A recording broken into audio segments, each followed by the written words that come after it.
إن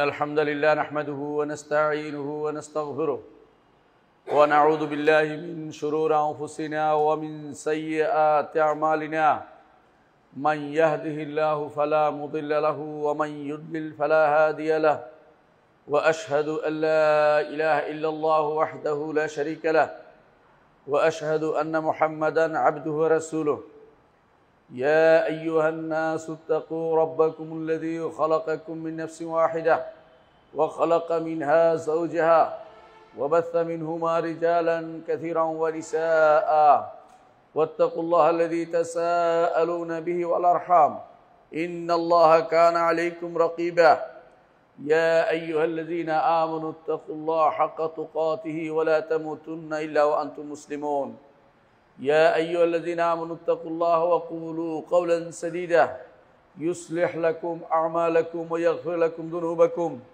ومن يطع الله ورسوله فقد فاز فوزا عظيما أما بعد فإن أصدق الحديث كتاب الله وخير الهدي هدي محمد صلى الله عليه وسلم وشر الأمور محدثاتها وكل محدثة بدعة وكل بدعة ضلالة وكل ضلالة في النار أيها الناس اتقوا الله وارجعوا إلى دينكم فإن الله أمرنا بالرجوع إلى دينه واعلموا أنكم كل من بغى وتجبر وطغى فإن مصيره أيضا إلى الله عز وجل فإنه لا يفلت عن ربه عز وجل الله عز وجل يحاسبه ويعاقبه ويعامله معاملة تليق به فكل ما يكون رجوع العبد إلى ربه في أقرب وقت ممكن فإنه خير له فإنه نجاة له فلهذا لا بد من كل واحد أن يرجع إلى دين الله عز وجل সম্মানিত মুসল্লিয়ান ইকরাম আমি আমার নিজেকে এবং আপনাদেরকে আল্লাহর তাকওয়া অবলম্বন করার অনুরোধ জানাচ্ছি যেই তাকওয়া অবলম্বন করতে পারলে আমরা আল্লাহর দিকে ফিরে আসতে পারব দুনিয়ার মানুষ যখন দেখে তার সন্তানরা যখন তার থেকে দূরে সরে যায় তখন দুনিয়ার মানুষ মনে কষ্ট পায় এবং মনে করে যে আমার সন্তানদের প্রতি আমার আশা ছিল তারা এই কাজ করবে ওই কাজ করবে কিন্তু তারা আমার কথা শুনছে না রব্বুল আলামিনের পরিবারের লোকেরা আমরা সবাই তার পরিবার প্রতিটি মানুষই রব্বুল আলামিনের পরিবার কারণ তার কোনো সন্তান নেই তার কোনো স্ত্রী নেই পরিজন নেই তার প্রতিটি মানুষই তার পরিবারের লোকেরা যখন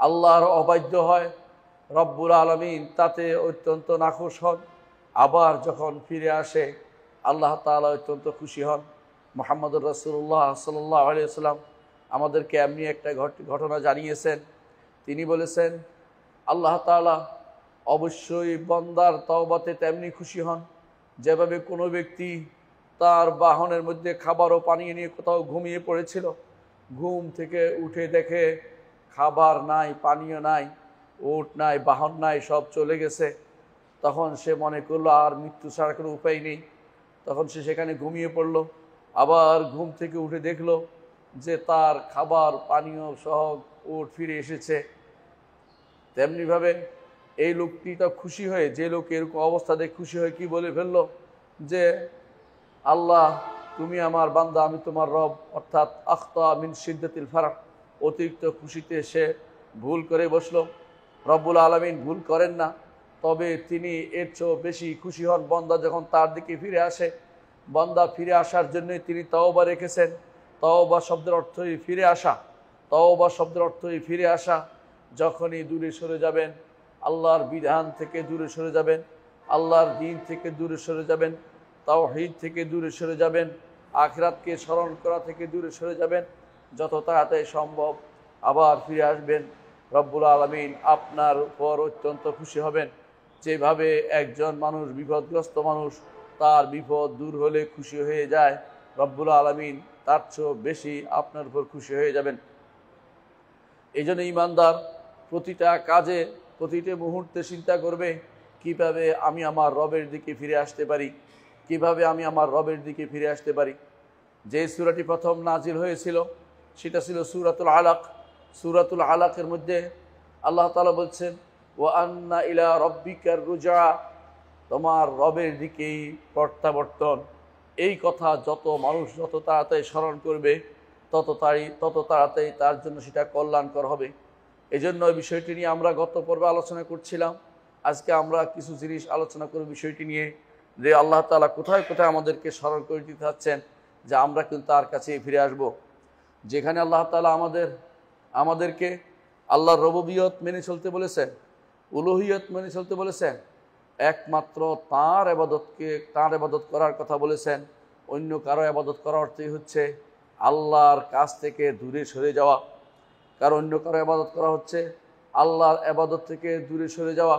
আল্লাহর ইবাদত থেকে দূরে সরে গেলে আল্লাহ তাআলা কখনো তাতে খুশি হন না, বরং তিনি তার উপর রাগ করেন। আল্লাহ তাআলা কোরআনে কারীমে উদাহরণ দিয়েছেন যে তোমাদের পরিবারে তোমাদের স্ত্রী পরিবার পরিজন সহ তোমরা বসবাস করো, সেখানে তোমাদের দাসে কি তোমাদের কোনো পরিবারের উপর হস্তক্ষেপ করতে পারে? তোমরা সেটা কখনো সহ্য করতে পারো না। আল্লাহর পরিবারে আমরা সবাই আল্লাহর দাস। অন্য কোনো দাস যদি কোনো সেখানে হস্তক্ষেপ করে আপনি তো সেটা সহ্য করতে পারেন না আপনার পরিবারে। আল্লাহর পরিবারের কোনো সদস্য যদি কোনো অপর সদস্যের জন্য আল্লাহ তাআলার পরিবারের হস্তক্ষেপ করে, আল্লাহ তাআলাও সেটা সহ্য করেন না। কোরআনে কারীমে আল্লাহ তাআলা উদাহরণ দিয়েছেন, দরাবাল্লাহু মাসালান, উদাহরণ দিয়েছেন, হাল্লাকুম মিম্মা মালাকাত আইমানুকুম মিন শুরাকা ফীমা রাযাকনাকুম, আল্লাহ তোমাদের যা দিয়েছেন এতে কি তোমাদের দাসরা কি শরীক হইতে পারে? দাসরা যেভাবে মনিবের সম্পদে শরীক হয় না, আল্লাহর ইবাদতে আল্লাহর অধিকারে কাউকে শরীক করার যায় না। উদাহরণ দিয়েছেন আল্লাহ তাআলা কোরআনে কারীমে, তার অধিকার হচ্ছে একমাত্র তার ইবাদত করা। সুতরাং আল্লাহ তাআলা কোরআনে কারীমে এই জিনিসগুলি বারবার স্মরণ করে দিয়েছেন। এক নম্বর যে কাজটি, যে আল্লাহর রুবুবিয়ত, আল্লাহর উলুহিয়ত, আল্লাহর উবুদিয়ত, আল্লাহর দাসত্ব, আল্লাহকে রব মানা, আল্লাহর সত্তা এবং কর্মকে আল্লাহর জন্য নির্ধারিত করা, আল্লাহর নাম ও গুণকে আল্লাহর জন্য নির্ধারণ করা, আল্লাহর ইবাদতকে একমাত্র আল্লাহর জন্য নির্ধারণ করা। এর মধ্যে অন্য কাউকে কোনোভাবেই অংশীদার করা যাবে না। অংশীদার করলে তিনি বলছেন আমার কাছেই তোমার ফিরে আসা, তখন অপেক্ষা করো, তোমার জন্য শাস্তি নির্ধারিত হয়েছে। আল্লাহ তাআলা বলছেন, ওয়া হুয়াল্লাহু লা ইলাহা ইল্লাহু, তিনি এমন এক সত্তা, তিনি ব্যতীত আর কোনো সত্য ইলাহ নেই। লাহুল হামদু ফিল উলা ওয়াল আখিরাহ, পূর্বে এবং পরে, দুনিয়া এবং আখিরাতে তার জন্যই সকল প্রশংসা। আল্লাহ তাআলা প্রশংসা ভালোবাসেন, এই জন্য দুনিয়াতে শুরু হচ্ছে আলহামদুলিল্লাহি রাব্বিল আলামিন, আর আখিরাতে সর্বশেষ যখন কেউ জান্নাতে যাবে তখন বলবে ওয়া আখিরু দাওয়ানা আনিল হামদুলিল্লাহি রাব্বিল আলামিন। আগে এবং পরে আল্লাহর জন্য যাবতীয় প্রশংসা, দুনিয়াতে যাবতীয় প্রশংসা তার, আখিরাতেও রাসূলুল্লাহ সাল্লাল্লাহু আলাইহি ওয়াসাল্লামের উম্মতরা হবে হাম্মাদুন, রাসূল হবে হাম্মাদুন, আর রাসূল হবে মুহাম্মদ, উম্মত হবে হাম্মাদুন, আর তাদের ঝান্ডা হবে লিওয়াউল হামদ, প্রশংসার ঝান্ডা হবে। রাসূলুল্লাহ সাল্লাল্লাহু আলাইহি ওয়াসাল্লামের ঝান্ডা হবে লিওয়াউল হামদ, প্রশংসার ঝান্ডা। রাসূলুল্লাহ সাল্লাল্লাহু আলাইহি ওয়াসাল্লাম আরশের নিচে সেজদা করে সেদিন হাসরের মাঠে সেদিন আল্লাহর প্রশংসা করবেন, হামদ প্রকাশ করবেন। সুতরাং আগে পরে আল্লাহর জন্যই সকল হামদ হবে। যদি এর ব্যতিক্রম হয় তাহলে সেটা হবে আল্লাহর সাথে শরীক করা, আল্লাহর কোনো কিছু অন্য কাউকে দেয়া, আল্লাহ তাআলা কখনো সহ্য করবেন না। ওয়ালাহুল হুকমু, যাবতীয় বিচার, যাবতীয় আইন দেওয়ার অধিকারী আমার রব্বুল আলামিন, আর তার বিধান মেনে চলা হচ্ছে আমাদের কাজ। তার বিধানের বাইরে অন্য কোনো বিধান গ্রহণ করা আল্লাহ তাআলা অনুমোদন করবেন না। যেমনিভাবে আমরা আমাদের পরিবারে অন্য কারো হস্তক্ষেপ আমরা গ্রহণ করে না, মানি নেই না, আল্লাহর এই বিশাল পরিবারে, আল্লাহর সৃষ্টি হচ্ছে আল্লাহর পরিবার, এদের মাঝে এদেরকে তিনি চান সবাই একমাত্র তারই ইবাদত করুক, তার কথা শুনে চলুক। এই জন্য আল্লাহ তাআলা এরপর বলছেন ওয়া ইলাইহি তুরজাউন, আর তার কাছেই তোমাদের প্রত্যাবর্তন। এর অর্থ হচ্ছে যদি না শোনো তাহলে অপেক্ষা করো, আর যারা শুনবে তারাও অপেক্ষা করো, প্রত্যেকেরই আল্লাহর সামনে জবাবদিহি করতে হবে। সূরা কাসাসের 70 নম্বর আয়াত।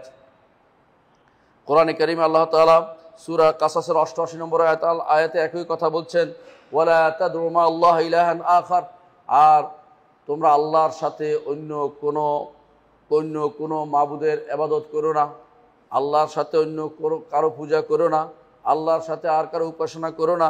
লা ইলাহা ইল্লাহু, সত্য ইলাহ একমাত্র তিনি ব্যতীত সত্য কোনো ইলাহ নেই।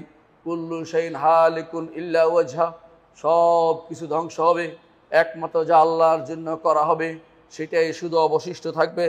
লাহুল হুকমু ওয়া ইলাইহি তুরজাউন, বিচার ফয়সালা তিনিই দিবেন, আইন ও বিধান তিনিই দিবেন, তিনি অর্ডার দিবেন। দুনিয়ার বুকে তিনি অর্ডার দেন বলেই সূর্য পূর্ব দিকে উঠে, সূর্য পশ্চিম দিকে ডুবে, কিন্তু কিছু অর্ডার তিনি দিয়েছেন আমাদেরকে, সে অর্ডার আমরা মেনে চলতে পারি না, মেনে চলতে পারছি না, শয়তানের ওয়াসওয়াসার কারণে অথবা নিজের নফসের আম্মারার কারণে, বিভিন্ন কারণে আমরা অন্যায় করে বসছি। আল্লাহ তাআলা এই জন্য আমাদেরকে ধমকি দিয়ে বলছেন, ওয়া ইলাইহি তুরজাউন, তোমরা যতই লাফাও না কেন, দূরে যতই যাও না কেন, প্রত্যাবর্তন কিন্তু আল্লাহর কাছেই তোমাদের হবে, কোথাও পালিয়ে যেতে পারবে না, কোথাও পালিয়ে যেতে পারবে না। হাসরের মাঠে ফেরেশতারা চারদিক ঘিরে রাখবে সেই মাঠ থেকে কেউ কোনো দিকে পালিয়ে থাকতে পারবে না, সামান্যতম এদিক সেদিক করার সুযোগ নেই, কোথাও পালিয়ে যেতে পারবে না। তাদেরকে ধরে ধরে ইউখাযু বিন-নাওয়াসি ওয়াল আকদাম, তাদের ললাট এবং তাদের পা ধরে ধরে জাহান্নামে নিক্ষেপ করা হবে। এটাই আমার রবের নির্দেশ এবং এটাই আমার রবের ফয়সালা। দুনিয়াতে তার ফয়সালা কার্যকর, আখিরাতেও তার ফয়সালা কার্যকর, তার শরীয়ত যা দিয়েছেন সেটা কার্যকর করার জন্য নির্দেশ দিয়েছেন। কেউ যদি কোনো সেই ফয়সালা কার্যকর না করে তাহলে অপেক্ষা করবে, আল্লাহ তাকে সেদিন তার কাছে প্রত্যাবর্তন করে সেদিন তাকে পাকড়াও করবে। কোরআনে কারিমে আল্লাহ তাআলা অন্য আয়াতে বলছেন, ইন্নাল্লাযীনা তা'বুদুনা মিন দুনিল্লাহি, তোমরা যাদের ইবাদত করো আল্লাহ ব্যতীত অনেকেই বিভিন্ন রকমের ইবাদত করে, যে ইবাদতগুলি অনেকে বলি আমরা তো ইবাদত করছি না, কিন্তু ইবাদত করে। কেউ যদি কোনো মানুষের কাছে, কোনো মরা ব্যক্তির কাছে সুপারিশ চেয়ে বসে, সেই ব্যক্তি আল্লাহর সাথে শরীক করলো, সেই ব্যক্তি শিরিক করলো। সুতরাং এই জাতীয় শিরিক যারা করে তাদের সম্পর্কে আল্লাহ তাআলা বলছেন, অনেকে বলে আমি তো ইবাদত করি না, কিন্তু ইবাদতই সে জানে না। ইবাদত জানতে হবে আগে, তারপর বুঝবে সে ইবাদত করে কি করে না। কেউ যদি কোনো মাজারে একটা টাকা দেয়, কেউ যদি কোনো মাজারে একটা সেজদা দেয়, রুকু করে, অথবা সেখানে কোনো বাউ করে, এই জাতীয় জিনিসগুলো যে মাজারওয়ালাকে সন্তুষ্ট করার জন্য, সেই ব্যক্তি মাজারওয়ালার ইবাদত করেছে, কবরের ইবাদত করেছে, সেই ব্যক্তি আল্লাহর সাথে শরীক করেছে। আল্লাহ তাআলা বলছেন, ইন্নাল্লাযীনা তা'বুদুনা মিন দুনিল্লাহ, নিশ্চয়ই যারা আল্লাহ ব্যতীত অন্য কিছুর ইবাদত করে, লা ইয়ামলিকুনা লাকুম রিজকান, ওই সমস্ত যাদের ইবাদত তোমরা করো তারা তোমাদের জন্য কোন রিজিকের মালিক নয়। অর্থাৎ তারা কবরে যারা আছে, মাজারে যারা আছে, মন্দিরে যারা আছে, অথবা আশেপাশে যারা অনেকেই বিভিন্নভাবে পীরের পূজা, মাছের পূজা, গাছের পূজা করে যাচ্ছে, এমনকি কেউ গজার মাছের পূজা করে, কেউ কচ্ছপের পূজা করে। কচ্ছপকে যদি কেউ দেয় যে তাকে দিলে তার উদ্দেশ্য সাধন হবে, তার সন্তুষ্টি কামনা করে, সেই তো তার ইবাদত করছে। আল্লাহ তাআলা কোরআনে কারীমে এই জন্য বলছেন, নিশ্চয়ই যারা আল্লাহ ছাড়া অন্য কারো ইবাদত করছে, ওই জিনিসগুলো, ওই বস্তুগুলো অথবা ওই লোকগুলো, লা ইয়ামলিকুনা লাকুম রিজকান, তোমাদের জন্য কোনো রিজিকের মালিক তারা নয়। রিজিকের মালিক তো একমাত্র আল্লাহ তাআলা। ফাবতাগু ইনদাল্লাহি রিজকা, রিজিক শুধু আল্লাহর কাছে চাইবে। ওয়াবুদুহু, তারই শুধু ইবাদত করবে। ওয়াশকুরু লাহু, তার কাছে শুকর গুজার হবে। দুনিয়ার মানুষ আল্লাহ সন্তান দেয়, এরপরে সেটার শুকর গুজার করে তারা খাজাকে, অথবা তারা কোনো কবর কিংবা মাজারকে অথবা পীরকে। শুকর তো আল্লাহর জন্যই করতে হবে, শুকরিয়া তো আল্লাহর জন্য করতে হবে। বলছেন ওয়াশকুরু লাহু, শুকর শুধু তার জন্য করবে যিনি তোমাদের রিজিকের ব্যবস্থা করেন। যে আল্লাহ আমাদের জন্য নিঃশ্বাসের ব্যবস্থা করেছেন, পানির ব্যবস্থাপনা করেছেন, যে আল্লাহ আপনাকে আমাকে সুস্থতা দান করেছেন, সে আল্লাহরই শুধুমাত্র ইবাদত করতে হবে, সে আল্লাহরই শুকর গুজার হতে হবে। ওয়া ইলাইহি তুরজাউন, আল্লাহ তাআলা বলছেন ইলাইহি তুরজাউন, তার কাছেই তোমাদের প্রত্যাবর্তন। এর অর্থ হচ্ছে, যদি শুকরিয়া আদায় করো তোমাদেরকে জান্নাত দিবেন, আর যদি আল্লাহর শুকরিয়া আদায় না করো, কুফরিয়া করো, অথবা তোমরা অন্য কারো শুকরিয়া আদায় করো, আল্লাহর জন্য যেটা করা দরকার অন্য কাউকে সেটা করে ফেলো, আল্লাহর জন্য ইবাদত করা দরকার অন্য কারো ইবাদত করো। ইলাইহি তুরজাউন, তার কাছে তোমাদের ফিরে যেতে হবে। অর্থাৎ শিরিক করলে তুমি পার পেয়ে যাবে এই চিন্তা করার কোনো কারণ নেই। শিরিক করলেও তুমি তার কাছে ফিরে যেতে হবে। আর ঈমান এনে যদি কোনো যথাযথভাবে আল্লাহর ইবাদত করে যেতে পারো, অবশ্যই তুমিও আল্লাহর কাছে ফিরে যাবে। আল্লাহ তাআলা তখন বিচার করবেন, কাউকে জান্নাত দিবেন, যে আল্লাহর নেক বান্দা তাকে জান্নাত দিবেন। যে আল্লাহ তাআলার সাথে শিরিক করেছে, আল্লাহ তাআলার রুবুবিয়তে, উলুহিয়তে, আসমা সিফাতে শিরিক করেছে, সেই ব্যক্তি কখনো জান্নাত পাবে না। আল্লাহ তাআলা তাকে প্রত্যাবর্তন করে, তার কাছে প্রত্যাবর্তন যখন করবে প্রতিটি মানুষ, তখন তাকে তিনি শাস্তি দিবেন জাহান্নাম দিয়ে। মুহাম্মদুর রাসূলুল্লাহ সাল্লাল্লাহু আলাইহি ওয়াসাল্লাম বলেছেন, হাসরের মাঠে আল্লাহ তাআলা কোনো ব্যক্তিকে একান্ত করে জিজ্ঞাসা করবেন যে তুমি কি এই গুনাহ করেছিলে কিনা, এই গুনাহ করেছিলে কিনা। বান্দা স্বীকার করবে, আল্লাহ তাআলা তখন বলবে সাতারতুহা লাকা ফিদ দুনিয়া ওয়া আনা আস্তুরুহা আন, দুনিয়ার বুকে তোমার জন্য গোপন করে রেখেছিলাম, আজকেও গোপন করে রাখছি। তারপর আল্লাহ তাআলা তাকে পার করে দিবেন। কিন্তু শিরিক যে ব্যক্তি করবে সেই ব্যক্তি কখনো ক্ষমা পাবে না। আল্লাহর রুবুবিয়তে, উলুহিয়াতে, আসমা সিফাতে আল্লাহ তাআলাকে রব মানার ক্ষেত্রে, আল্লাহর সৃষ্টির ক্ষেত্রে, আল্লাহর মালিকানার ক্ষেত্রে এবং আল্লাহ তাআলার পরিচালনার ক্ষেত্রে অন্য কাউকে যদি শরিক করেন, অথবা আল্লাহর নাম এবং গুণে যদি অন্য কাউকে শরিক করেন, অথবা আল্লাহর নাম এবং গুণকে যদি অস্বীকার করেন, অথবা আল্লাহর মালিকানাকে অস্বীকার করেন, আল্লাহ তাআলার স্রষ্টাকে অস্বীকার করেন, অথবা কেউ যদি কোনো আল্লাহ তাআলাই পরিচালক এটা যদি মানতে অস্বীকার করে অন্য কাউকে পরিচালক মানে, অথবা শুধু আল্লাহর ইবাদতের ক্ষেত্রে কেউ যদি অন্য কাউকে ইবাদত দেয়, তার জন্য ভয়াবহ পরিণতি অপেক্ষা করছে। কারণ তার কাছে সর্বশেষ কথা আমাদের ফিরে যেতে হবে। আপনার আমার মতো বহু যুবক কিন্তু কবরে চলে গেছে, তারা কিন্তু আল্লাহর কাছে ফিরে গেছে।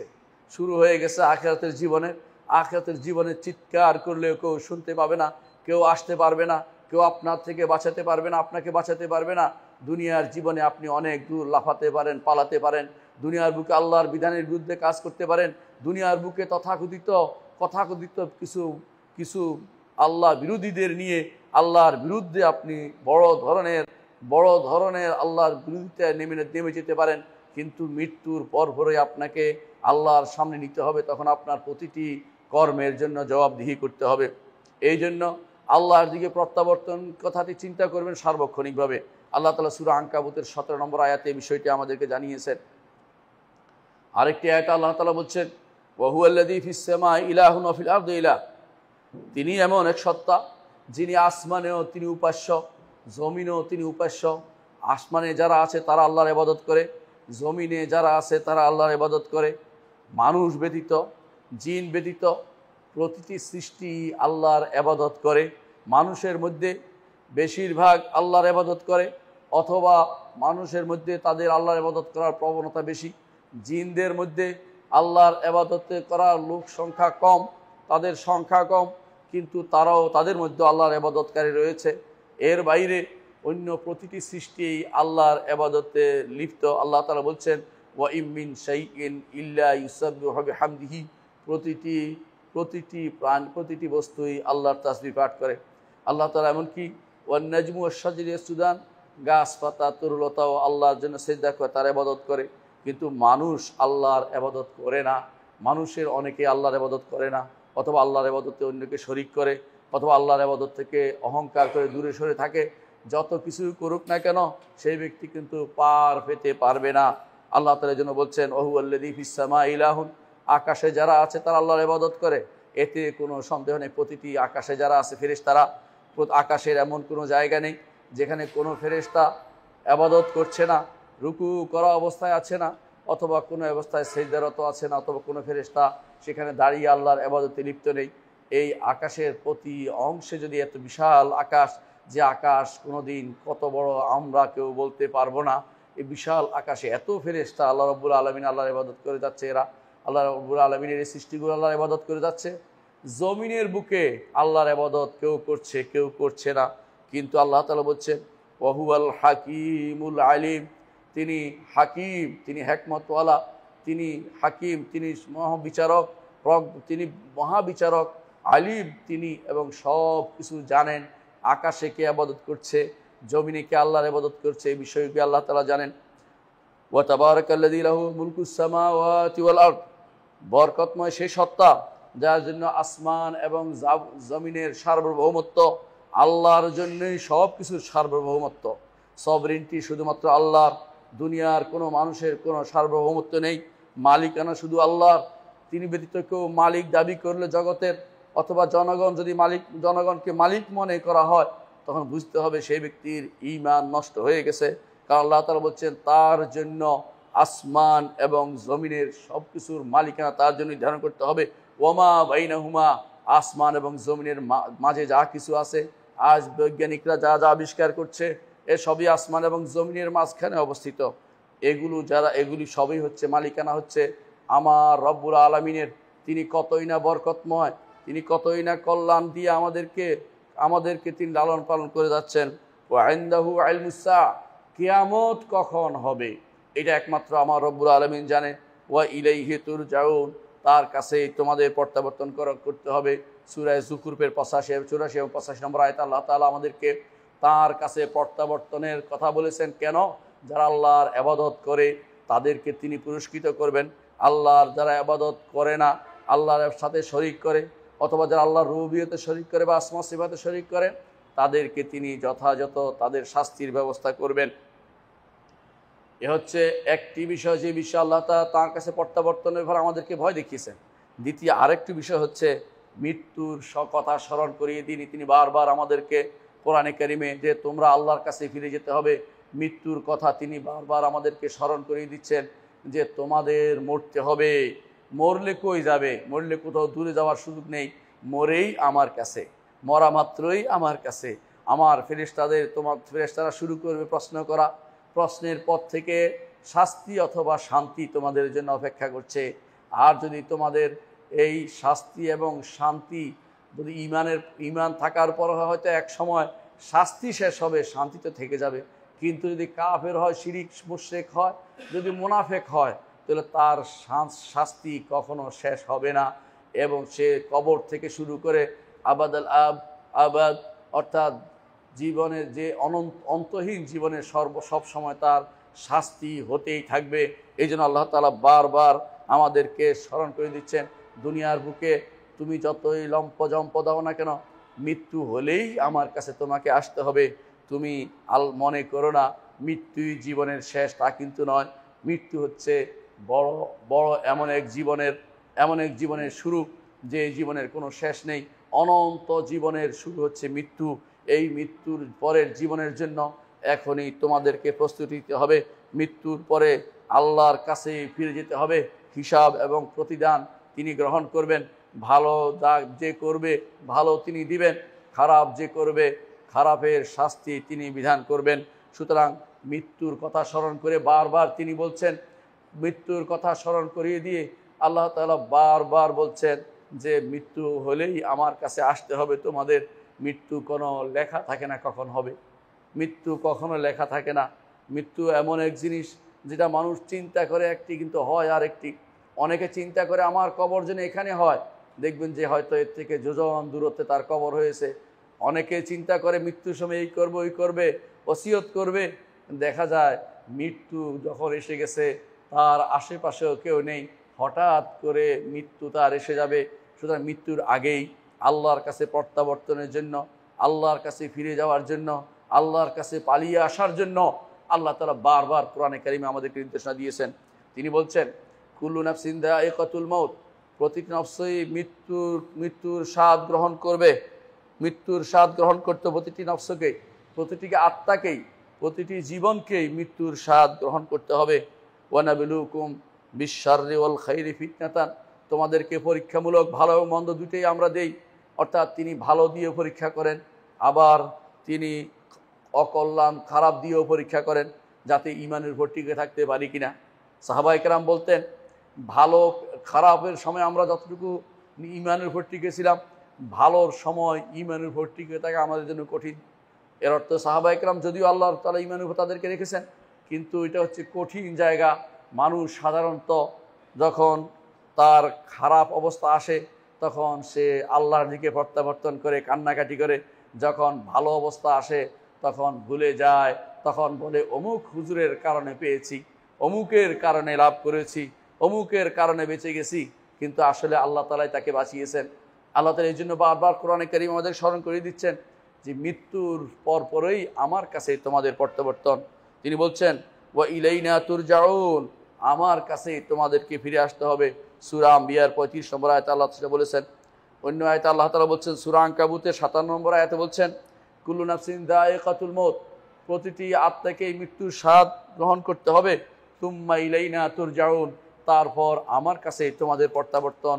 অর্থাৎ যেন আপনি একটা স্বপ্নের জীবন কাটিয়েছেন, তখন মনে হবে যে এই জীবন খুবই অল্প সময় ছিল, কিন্তু হিসাবের জায়গাটা অনেক লম্বা, তখন শাস্তির জায়গাটা অনেক লম্বা। তখন সেটাকে কোনোভাবেই আর ছোট করার সুযোগ থাকবে না। যতই বলবেন আমাকে ফেরত দিন, আল্লাহ তাআলা ফেরত দেওয়ার সেই সুযোগ আপনাকে আর দিবে না। দ্বিতীয়ত আল্লাহ তাআলা মৃত্যু আল্লাহর কাছে প্রত্যাবর্তনের কথা স্মরণ করে দিয়েছেন এই জন্য যে ঈমানদাররা যেন সব সময় এই দৃঢ় বিশ্বাস রাখে যে তাদেরকে আল্লাহর কাছে প্রত্যাবর্তন করতে হবে। তারা যেন নেক আমল করে এবং তারা যেন ঈমানের উপর নিজেদেরকে প্রতিষ্ঠিত রাখে। আল্লাহ তাআলা বলছেন ওয়াস্তাঈনু বিস-সাবরি ওয়াস-সালাহ ওয়া ইন্নাহা লাকাবীরাতুন ইল্লা আলাল খাশিঈন, তোমরা আল্লাহর কাছে সবর এবং সালাতের মাধ্যমে সাহায্য চাও। সবর এবং সালাতের মাধ্যমে, এই দুটি হচ্ছে একজন ঈমানদারের দুটি অস্ত্র, যে দুটি অস্ত্র দিয়ে সবসময় ঈমানদার সাহায্য চাইতে পারে। একটি হচ্ছে সবর, কারণ বিপদ যখন আসে সবর ছাড়া কোনো পথ থাকে না। সেই সময় আপনি যদি কোনো যতই নিজেকে নিয়ে আপনি হতাশ হন, যতই আপনি এর বাইরে অন্য কোনো কর্ম করে ফেলেন, তখন বোঝা যাবে আপনি আল্লাহর উপর ঈমানের আপনার দুর্বলতা রয়েছে। তখনই আপনাকে স্মরণ করে দিতে হবে যে ইন্না লিল্লাহি ওয়া ইন্না ইলাইহি রাজিউন, আল্লাহর কাছেই আমরা প্রত্যাবর্তন করব। আল্লাহর জন্যই আল্লাহর কাছেই আমাদের প্রত্যাবর্তন করতে হবে। আল্লাহ তাআলা এই জন্য বলছেন কোরআনে কারীমে যে তোমরা আল্লাহর কাছে প্রত্যাবর্তন করতে হবে। এটা যত বেশি স্মরণ করবে ততই সেটা তোমাদের জন্য উপকারী হবে এবং সেটা তোমাদের জন্য দুনিয়ার বিপদ আপদ কাটিয়ে ওঠা তোমাদের জন্য সহজ হবে। আল্লাহ তাআলা বলছেন ওয়াস্তাঈনু বিস-সাবরি ওয়াস-সালাহ, সবর এবং সালাতের মাধ্যমে তোমরা দুনিয়ার বুকে আল্লাহর সাহায্য লাভ করার চেষ্টা করো, চালিয়ে যাও। ইন্নাহা লাকাবীরাতুন ইল্লা আলাল খাশিঈন, এইটা সালাতটা অত্যন্ত কঠিন কাজ, অথবা এই আল্লাহর কাছে সাহায্য চাওয়া, এতে নিবদ্ধ থাকা অত্যন্ত কঠিন কাজ। ইল্লা আলাল খাশিঈন, তবে যারা খুশু একমাত্র আল্লাহর কাছে বিনয়ী হয় তারাই শুধু সেটা করতে সক্ষম হয়। আল্লাযীনা ইয়াযুন্নুনা আন্নাহুম মুলাকু রাব্বিহিম, যারা বিশ্বাস করে যে আল্লাহকে দেখবে, আল্লাহর সামনে উপস্থিত হবে, আল্লাহর সাথে কথা বলবে। আমার নবী মুহাম্মদ রাসূলুল্লাহ সাল্লাল্লাহু আলাইহি ওয়াসাল্লাম বলেছেন তোমাদের এমন কেউ নেই যার সাথে আল্লাহ তাআলা কথা বলবেন না এবং যার সাথে কোনো অনুবাদক লাগবে না। লাইসা বাইনাহু ওয়া বাইনাহু তুরজুমান, তার মাঝে বা আল্লাহর মাঝে কোনো অনুবাদক লাগবে না। তিনি প্রত্যেকের সাথে কথা বলবেন। এই কথা বলাই হচ্ছে সাক্ষাৎ এবং তাকে দেখাও সাক্ষাতের একটা অংশ। যে ব্যক্তি ঈমান রাখে যে আল্লাহর সাথে তার সাক্ষাৎ হবে, তার জন্য এটা মানা সহজ। সে সালাত এবং সবরের মাধ্যমে আল্লাহর সাহায্য কামনা করে এবং তারা বিশ্বাস করে তারা রবের দিকে প্রত্যাবর্তন করবে। ও আন্নাহুম ইলা রব্বিহিম ইলাইহি রাজিউন, তারা তো রবের কাছে প্রত্যাবর্তন করবে। সূরা বাকারার 45 এবং 46 নম্বর আয়াত আল্লাহ সেটা বলেছেন। অন্য আয়াতে আল্লাহ তাআলা বলছেন ওয়াল্লাযীনা ইউতুনা মা আতাও ওয়া কুলুবুহুম ওয়াজিলাতুন, আর যারা তাদেরকে যা দেয়া হয়েছে সেটা তারা দেয়, তাদেরকে যে কর্তব্য করতে বলে সেটা করে। ওয়া কুলুবুহুম ওয়াজিলাতুন, তারপরও তারা ভয়ে থাকে। আন্নাহুম ইলা রব্বিহিম রাজিউন, তারা তাদের রবের কাছে প্রত্যাবর্তন করবে।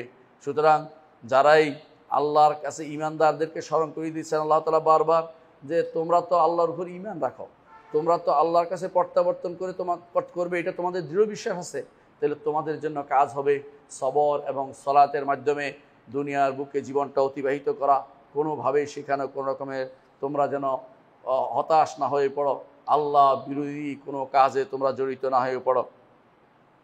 চতুর্থ যে সময় আল্লাহ তাআলা আমাদেরকে তার কাছে প্রত্যাবর্তন কথা স্মরণ করিয়ে দিয়েছেন যে আমার কাছে তোমাদের ফিরে আসতে হবে, সেটা হচ্ছে যখনই আল্লাহ তাআলা কোরআনে কারীম উল্লেখ করেছেন যারা আখিরাতকে অস্বীকার করে, যারা পরকালকে অস্বীকার করে, আল্লাহর সামনে নিতে হবে, আল্লাহর সামনে উপস্থিত হতে হবে অস্বীকার করে, তাদের কথা যখনই এসেছে তখনই আল্লাহ তাআলা বলছেন দুনিয়া অস্বীকার করলে সেটা বাদ পড়ে যায় না, অস্বীকার করলে সেটা না হয়ে যায় না, এটা অবশ্যই আছে।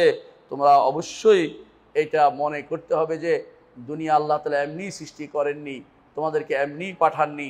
আফা হাসিবতুম আন্নামা খালাকনাকুম আবাসান ওয়া আন্নাকুম ইলাইনা লা তুরজাউন, তোমরা কি মনে করেছ তোমাদেরকে বেহুদা সৃষ্টি করছে? তিনি বেহুদা সৃষ্টি করেন নাই, তার কাছে প্রত্যাবর্তন করতে হবে। তাহলে যেই কারণে সৃষ্টি করা হয়েছে এইটাকে তো তোমাদের জানতে হবে। তোমাদেরকে সৃষ্টি করা হয়েছে দুনিয়ার বুকে আমল করার জন্য, আখিরাতে তোমাদের হিসাব দিবেন তিনি, সেখানে তোমাদেরকে তিনি পুরস্কৃত করবেন। যেই ব্যক্তি ভালো আমল করেছে জান্নাত দিয়ে পুরস্কৃত দিবেন তাকে, যেই ব্যক্তি খারাপ কোনো কাজ করেছে তার জন্য জাহান্নাম অপেক্ষা করছে। যদি ঈমান নিয়ে যেতে পারে জাহান্নামে গেলেও বের হয়ে আসবে, আর যদি ঈমান নিয়ে যেতে না পারে, তাওহীদ নিয়ে যেতে না পারে, জাহান্নামে গেলে সেখানে চিরস্থায়ী হয়ে যাবে। সুতরাং অবশ্যই একজন ঈমানদার বান্দা সব সময় স্মরণ করবে আখিরাতের কথা, সব সময় পুনরুত্থানের কথা স্মরণ করবে, এবং সে এটা বিশ্বাস করবে আমার রব দুনিয়ার বুকে আমাকে যেমনি ইচ্ছে এমনি চলার জন্য পাঠান নাই, আমাকে তিনি হেদায়েত দিয়ে পাঠিয়েছেন, আমাকে হেদায়েত দেওয়ার জন্য লোক পাঠিয়েছেন, আমার জন্য হেদায়েতের জন্য কিতাব পাঠিয়েছেন। আমার আল্লাহর বিধানকে অনুসরণ করে চলা, আল্লাহর শরীয়তকে মেনে চলা এবং আখিরাতে আল্লাহর শরীয়তকে মেনে চলা, এইটা আমার কর্তব্য। আমাকে যেভাবে ইচ্ছা সেভাবে চলার কোনো অনুমতি আমাকে দেয়া হয় নাই। কোরআনে কারিমে আল্লাহ তাআলা বলেছেন কাইফা তাকফুরুনা বিল্লাহ, তোমরা কিভাবে আল্লাহর সাথে কুফরি করো, ওয়া কুনতুম আমওয়াতান, তোমরা তো ছিলে মৃত, ফা আহইয়াকুম, তিনি তোমাদেরকে জীবিত করেছেন, সুম্মা ইউমিতুকুম, আবার তোমাদেরকে তিনি মৃত মারবেন, সুম্মা ইউহয়িকুম, তারপর তিনি আবার তোমাদেরকে জীবিত করবেন, তারপর তার কাছেই তোমাদের প্রত্যাবর্তন। সূরা বাকারা 28 নম্বর আয়াতে আল্লাহ সেটা বলেছেন। অন্য আয়াতে আল্লাহ তাআলা বলছেন আফা হাসিবতুম আন্নামা খালাকনাকুম আবাসান, তোমরা কি মনে করেছো তোমাদেরকে বিনা কোনো কারণে উদ্দেশ্যবাদে সৃষ্টি করা হয়েছে, ও আন্নাকুম ইলাইনা লা তুরজাউন, তোমরা আমাদের কাছে তোমাদেরকে ফিরে আসতে হবে না, এটা তোমরা কি মনে করতে পেরেছ? সূরা মুমিনুন 115 নম্বর আয়াতে আল্লাহ সেটা বলেছেন। এর অর্থ হচ্ছে আল্লাহর কাছে প্রত্যাবর্তন করতে হবে, আল্লাহর কাছে ফিরে যেতে হবে। এইভাবে আমাদেরকে দুনিয়ার বুকে রেখে দিবেন না তিনি, এবং দুনিয়ার বুকে বিনা উদ্দেশ্যহীনভাবে ঘুরে ফেরার সুযোগ তিনি দিবেন না। উদ্দেশ্যমূলকভাবে তিনি আমাদের সৃষ্টি করেছেন। সে উদ্দেশ্য কি তিনি বলে দিয়েছেন, ওয়ামা খালাকতুল জিন্না ওয়াল ইনসা ইল্লা লিয়াবুদুন, মানুষ এবং জিনকে শুধুমাত্র আমার ইবাদতের জন্য সৃষ্টি করেছি। অন্যগুলিকে ইবাদতের জন্য সৃষ্টি করলেও সেগুলিকে ইবাদতের বাইরে যাওয়ার অনুমতি দেওয়া হয়নি। মানুষ এবং জিনকে তার ইবাদতের জন্য তিনি সৃষ্টি করেছেন, তাদেরকে সেরকম ইবাদত করার সুযোগও করে দিয়েছেন, ইবাদত করার জন্য তাদেরকে ক্ষমতাও দিয়েছেন, এবং সেটাতে তারা ইচ্ছাকৃত ইবাদত করলে জান্নাত পাবে, অনিচ্ছাকৃত ইবাদত সবাই করে, সেটার জন্য তার জন্য কোনো পুরস্কার অবশিষ্ট নেই। অন্যত্র কোরআনে কারিমে আল্লাহ তাআলা বলছেন, কাফেররা বলতো আইজা দালালনা ফিল আরদা ইন্না লাফি খালকিন জাদীদ, আমরা যদি দুনিয়ার বুকে হারিয়ে যাই, এখানে দালাল তো হারিয়ে যাওয়া, দুনিয়ার বুকে হারিয়ে যাই, তাহলে ইন্না লাফি খালকিন জাদীদ, আমরা কি আবার নতুন করে সৃষ্টি হব? বাল হুম বিলিকা রাব্বিহিম কাফিরুন, আল্লাহ তাআলা বলছে আল্লাহর সাক্ষাৎকে তারা অস্বীকার করছে। কুল ইয়াতাওয়াফাকুম মালাকুল মাউত, আল্লাহ স্মরণ করে দিচ্ছেন তোমাদেরকে তো মৃত্যু দেয় মালাকুল মউত, তোমাদের মৃত্যু দেয় মালাকুল মউত, আল্লাযী উক্কিলা বিকুম, যাকে দায়িত্ব দেওয়া হয়েছে তোমাদের ব্যাপারে তোমাদেরকে মৃত্যু দেওয়ার জন্য, তুম্মা ইলা রাব্বিকুম তুরজাউন, তারপর তোমরা তোমাদের রবের দিকে তোমাদেরকে ফিরে যেতে হবে, আল্লাহর কাছেই আমাদের প্রত্যাবর্তন। সুতরাং যে ব্যক্তি আল্লাহ তাআলার কাছে প্রত্যাবর্তনের বিষয়টি, আখিরাতে হাসরের মাঠে উপস্থিত হওয়ার বিষয়টি, পুনরুত্থানের বিষয়টি এবং পরজীবনের বিষয়টি, পরবর্তী জীবনের বিষয়টিতে সামান্যতম সন্দেহ করবে, সেই ব্যক্তি কঠিন শাস্তিতে নিপতিত হবে। যে ব্যক্তি তাড়াতাড়ি সেটা স্মরণ করতে পারবে, আল্লাহর ইবাদত সে করতে পারবে তাড়াতাড়ি এবং জান্নাত লাভে ধন্য হতে পারবে। পঞ্চম যে কথা আল্লাহ তাআলা স্মরণ করিয়ে দিচ্ছেন, দুনিয়ার বুকে মানুষ কিন্তু হানাহানি মারামারি কম করে না, সেখানেও আল্লাহ তাআলা স্মরণ করে দিচ্ছেন যতই হানাহানি মারামারি করো, যতই নিজেদের মধ্যে বিভিন্নভাবে তোমরা মতভেদ তৈরি করো, দুনিয়ার বুকে আজ অনেকে আমাদের সাথে মতভেদ তৈরি করে, কবর পূজারীদের নিষেধ করলে বলে এইটাতে মতভেদ আছে, আবার দেখা যায় শিরিক করতেছে কিছু বললে এইটা তো ভিন্ন রকম হতে পারে, আবার যদি কোনো শিরিক করে, বিভিন্ন কর্মকাণ্ড করে, নিষেধ করা হলে বলে যে আপনার কথা শুনতে তো আমি বাধ্য নই। আবার কোনো কিছু বলা হলে বলে আপনি তো কঠোর, আপনারা কঠোর, আপনারা নাজদি, এই জাতীয় কথাবার্তা বলে। কেউ বলে ওহাবি, এই জাতীয় কথাবার্তা বলে। অপেক্ষা করুন, অপেক্ষা করুন। আল্লাহ তাআলা আপনার কথাই বলেছেন কোরআনে কারিমে, যে হয়তো আপনি মনে করতে পারেন যে আপনি এই সমস্ত খারাপ চিন্তা চেতনা নিয়ে দুনিয়াতে বসবাস করবেন, আর আপনি মনে করতে পারেন যে এইটাই বুঝি শেষ। না, তা কিন্তু না। আপনি এই যে শিরিক নিয়ে, কুফরি নিয়ে, বেদাত নিয়ে এবং যে সমস্ত আল্লাহ এবং রাসূল বিরোধী কর্মকাণ্ড নিয়ে দুনিয়াতে চলছেন, এখানেই শেষ নয়।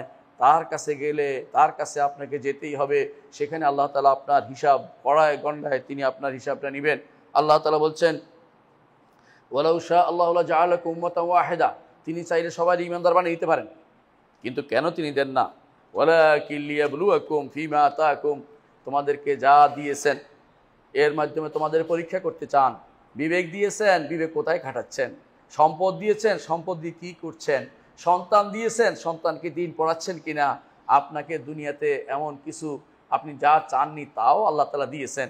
ওয়াইন তাউদ্দু নি'মাতাল্লাহি লা তুহসুহা, আপনি যদি গণেন আল্লাহর নেয়ামত, আপনি অস্বীকার করতে পারবেন না। বিশ্বাস করুন, আমাকে একজন বলছে তার পা ভেঙে গেছে, বলছে যে 70 লাখ টাকা লাগবে, বলছে আমি তাও দিতে রাজি যদি পাটা সোজা করা হয়। অথচ আপনি কিন্তু সেই পা দিয়ে চলছেন, একদিনও আল্লাহর শুকরিয়া আদায় করেন নাই। আপনার যার চোখ নাই সে হাজার লাখ লাখ টাকা, কোটি টাকা ব্যয় করেও চোখ লাগাতে রাজি হয়ে যায়। কেন? দুনিয়া দেখতে চায়, দুনিয়ায় চলতে চায়, ভালো করে চলতে চায়, এবং সে কিছু অন্ধ হইতে চায় না। আপনাকে আল্লাহ ভালো দুটি চোখ দিয়েছেন, আপনি কি আল্লাহর শুকরগুজার হবেন না? এই জন্য আল্লাহ তাআলা বলছেন যে তোমাদেরকে দিয়েছি সব কিছু কি জন্য? পরীক্ষা করার জন্য। লিয়াবলুয়াকুম ফীমা আতাকুম, যা দিয়েছেন এ দিয়ে তোমাদের পরীক্ষা তিনি করবেন। এই পরীক্ষার মাধ্যমে, পরীক্ষার কারণে তিনি সবাইকে ঈমানদার বানিয়ে দেন নাই। কে ঈমানদার হবে সে চেষ্টা করবে, যে ইহদিনাস সিরাতাল মুস্তাকিম, যে হেদায়েত চাইবে সে হেদায়েত পাবে, যে চাইবে না, তর্ক করবে, বিতর্ক করবে, হেদায়েত সে কোনোদিনই পাবে না। ইলাল্লাহি মারজিউকুম, তারপরে বলছেন ফাস্তাবিকুল খায়রাত, কল্যাণকর কাজে প্রতিযোগিতা করো। কল্যাণ কোথায় আছে সেটা প্রতিযোগিতা করো। হালালে হারামের কাজে কোনো প্রতিযোগিতা করা যাবে না, অথবা সন্দেহজনক জায়গায় কোনো প্রতিযোগিতা করা যাবে না। প্রতিযোগিতা করতে হবে খায়রাত, কল্যাণ কাজে প্রতিযোগিতা করতে হবে। ইলাল্লাহি মারজিউকুম জামিআন, আবার আল্লাহর কাছে ফিরে আসবে। ফায়ুনাব্বিউকুম বিমা কুনতুম ফিহি তাখতালিফুন, দুনিয়ার বুকে যে সমস্ত মতভেদ তোমরা করেছ, এই মতভেদের জায়গাতে তিনি তোমাদের ফয়সালা করবেন, জানিয়ে দিবেন। কিন্তু সমস্যা হচ্ছে একটাই, সেই জানার পরে আর সংশোধনের সুযোগ থাকছে না। জানার পরে আপনার মনে হবে আমাকে এবার ফিরিয়ে দিন, এবার গেলে আর কোনো দিন আর কোনো শিরিক করব না, আর কোনো দিন আল্লাহর বিরুদ্ধে কাউকে ডাকবো না, কারো কাছে সুপারিশের ধর্ণা নিয়ে হাজির হব না, মৃত মানুষের কাছে কিছু চাইব না, মৃত মানুষের কাছে চাইব না। আগে যে বুঝতে পারি নাই, এবার গেলে ঠিকই বুঝেছি। আল্লাহ তাআলা বলছেন যে না, কখনো নয়, তারা আবার এই জায়গায় ফিরে আসবে, কারণ তাদের জন্য তো এইটাই লেখা হয়েছে, তিনি এটাই লিখেছেন। তারা এর বিপরীতটা করতে পারবে না, কিন্তু কেউ জানে না তার জন্য কি লেখা হয়েছে। প্রত্যেকের উচিত এই জন্য আমরা বলা ইহদিনাস সিরাতাল মুস্তাকিম, এবং এর প্রতি মানুষকে আহ্বান জানানো যে আল্লাহর পথে ফিরে আসুন, সৎ পথে আল্লাহর কাছে চান, আল্লাহর কাছে সিরাতুল মুস্তাকিম চান, আল্লাহর কাছে হেদায়েত চান, তাহলে আল্লাহ তাআলা আপনাকে হেদায়েত দিবেন। আল্লাহর কাছে তৌফিক চান, আল্লাহ আপনাকে তৌফিক দিবে। সুতরাং আল্লাহর কাছে না চাইলে আপনি পাবেন না। দুনিয়ার বুকে এই যে মতভেদ মানুষ লিপ্ত রয়েছে, কেউ কাউকে ওয়াহাবি বলছে, কেউ কাউকে সুন্নি বলছে, কেউ কাউকে অমুক বলছে, তমুক বলছে, মিথ্যাচার করতেছে, অনেক মিথ্যাচার করে যাচ্ছে, তাওহীদের দাবিদারদের বিরুদ্ধে বিভিন্ন রকমের ষড়যন্ত্র করে যাচ্ছে। অপেক্ষা করুন, সেখানে আল্লাহ তাআলা আপনার ফয়সালা করে দিবেন। যখন আল্লাহর কাছে আপনার প্রত্যাবর্তন হবে, আল্লাহ এটাই স্মরণ করে দিচ্ছেন, প্রত্যাবর্তন আগে আপনাকে কিভাবে হেদায়েতে আসতে হবে। যখনই আল্লাহর বান্দারা যখন আপনাকে আল্লাহর বাণী দিয়ে, রসুলের হাদিস দিয়ে আপনাকে জানাচ্ছে এই পথে চলতে হবে, আপনি তখন নিজের পক্ষ থেকে কোনো কিছু হাজির করবেন না, বাপ দাদার দোহাই দিবেন না, ওস্তাদের দোহাই দিবেন না, পীরের দোহাই দিবেন না। আপনি শুধুমাত্র আল্লাহ এবং তার রাসূলের কথা আপনাকে শুনতে হবে, কারণ আল্লাহ এবং রাসূলুল্লাহ সাল্লাল্লাহু আলাইহি ওয়াসাল্লাম ছাড়া হাসরের মাঠে আপনার পার পাওয়ার কোনো সুযোগ নেই। হাসরের মাঠে আল্লাহ তাআলা যতক্ষণ তার নবীকে অনুমতি না দিবেন, তিনিও সুপারিশ করতে পারবেন না। এর আগ পর্যন্ত সুপারিশ করবে না কোনো ব্যক্তি, তাহলে আল্লাহ তাআলা তার নবীকে যেই ক্ষমতা তিনি হাসরের মাঠে দিবেন অগ্রিম, সেটা কেউ চাইলে সেটা শিরিক হবে। ঈমানদাররাও সেদিন সুপারিশ করবে, কিন্তু ঈমানদারদের কাছে সুপারিশ চাওয়া যেমন শিরিক, নবীর কাছে এখন সুপারিশ চাওয়া তেমনি শিরিক। বলতে হবে যে আল্লাহ আমাদের নবীকে আমাদের জন্য সুপারিশকারী বানিয়ে দিন, এটা বলতে পারবেন, আল্লাহর কাছে চাইতে পারবেন। কোনো আল্লাহর নবীর কাছে চাইলে, কোনো ঈমানদারের কাছে চাইলে, অলি আল্লাহর কাছে, তথাকথিত অলি আল্লাহর কাছে চাইলে আপনার ঈমান থাকবে না, আপনি কাফের হয়ে যাবেন, আপনি শিরকে লিপ্ত হলেন। এই জন্য জানতে হবে দুনিয়ার বুকে মতভেদে আপনি লিপ্ত রয়েছেন। আপনি মনে করছেন মতভেদ করে আজ হয়তো জিতে গেছেন, মতভেদ করে আজ আপনি আমাদের মসজিদ ভাঙতে পারেন, মতভেদ করে আপনি আমাদের বিভিন্ন খারাপ আচরণ করতে পারেন, কিন্তু আপনি কিন্তু জিতে যাননি, আপনি মূলত ঠকে গেছেন। আপনি হাসরের মাঠে আপনি যখন আল্লাহর সামনে জবাবদিহি করতে দাঁড়াবেন, তখন তিনি আপনাদেরকে ফায়ুনাব্বিউকুম বিমা কুনতুম ফিহি তাখতালিফুন, যেভাবে মতভেদ করতে সেটা তিনি প্রসার করে দিবেন, দেখিয়ে দিবেন যে তোমাদের জন্য জাহান্নাম অপেক্ষা করছে যারা আল্লাহর সাথে শরীক করে। আর যদি গুনাহগার হয় সেটা তার আল্লাহ তাআলার ইচ্ছার মধ্যে রয়েছে, ইচ্ছাগুলো তিনি ক্ষমা করলেন, ইচ্ছাগুলো তিনি শাস্তি দিয়ে তারপর তিনি তাকে ক্ষমা করবেন। আগে শাস্তির ব্যবস্থাপনা, তার শাস্তির ওয়াইদের ভিতরে সে পড়ে গেছে। সুতরাং কোনো ব্যক্তি দুনিয়ার বুকে মতভেদ করে বেঁচে যাবেন এই চিন্তা ভাবনার কোনো কারণ নেই।